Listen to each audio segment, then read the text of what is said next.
शरद पवारांची राष्ट्रवादी आणि उद्धव ठाकरेंची शिवसेना यांनी काँग्रेसमध्ये विलीन होण्याऐवजी एनडीएमध्ये सहभागी व्हावं अशी ऑफर पंतप्रधान मोदींनी दिली आहे। बारामतीच्या निवडणुकीनंतर पवार प्रचंड हताश झाले असून त्या नैराश्यातूनच ते काँग्रेसमध्ये छोटे पक्ष विलीन होतील असं विधान त्यांनी केलं असं नंदुरबारच्या सभेत पंतप्रधान म्हणाले।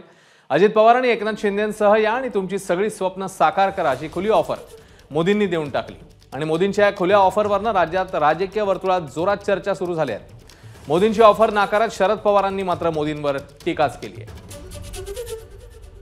महाराष्ट्र के एक दिग्गज नेता 40-50 साल से वो ऐसे ही कुकड़ी मारते रहते हैं। बारामती के चुनाव के बाद वो इतने चिंतित है तो उन्होंने एक बयान दिया है और ये बयान उन्होंने, मैं पक्का मानता हूं कि काफी लोगों से विचार विमर्श करके ही दिया होगा। वो इतने हताश और निराश हो गए हैं कि उनको लगता है कि अगर 4 जून के बाद छोटे छोटे राजनीतिक दलों को कांग्रेस में मर्ज हो जाना चाहिए। कांग्रेस में जाकर के मरने के बजाय अरे सीना तान करके हमारे अजित दादा के साथ और शिंदे जी के साथ आओ, बड़े शान से सपने पूरे हो जाएंगे। या देशामध्ये संसदीय लोकशाही पद्धती ही मोदींच्या उलट संकटात आली असं माझं स्वच्छ मत आहे।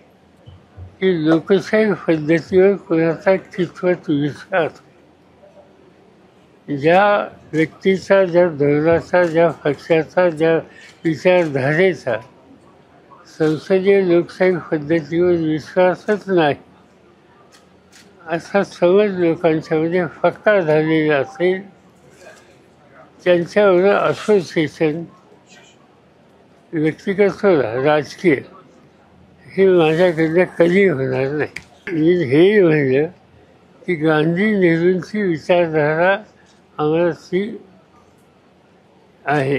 मोदी साहेबांचा जो विचार, त्या विचाराच्या विरुद्ध जनमत व्यक्त होण्याचं प्रक्रिया सुरू झालेली आहे आणि त्यामुळे ते अस्वस्थ आहेत। तर पंतप्रधान मोदींच्या ऑफरला ठाकरे गटाने जोरदार प्रत्युत्तर दिले। मोदी एक भटकती आत्मा आहेत, त्यांच्यासोबत राज्यातल्या पवित्र आत्मा कधीही जाणार नाही असं राऊत म्हणाले। तर आधी पक्षफोडा आणि मग पराभव दिसू लागल्यावर ऑफर द्या असा टोला काँग्रेस प्रदेशाध्यक्ष नाना पटोले यांनी लगावलाय। ह्याच्यात सगळं आलं, मोदींना त्यांचा पराभव दिसतोय। मोदी हा एक लटकता आत्मा आहे, इकडे तिकडे लटकत फिरतो आहे आणि या लटकता आत्म्याबरोबर आमचे या महाराष्ट्राचे पवित्र आत्मे कधी जाणार नाहीत, बरं का। मोदी यांना कळत नाही नक्की कुठे लटकत आहेत। त्यांचं वक्तव्य पहा, आज एक, उद्या एक, परवा एक, काल एक।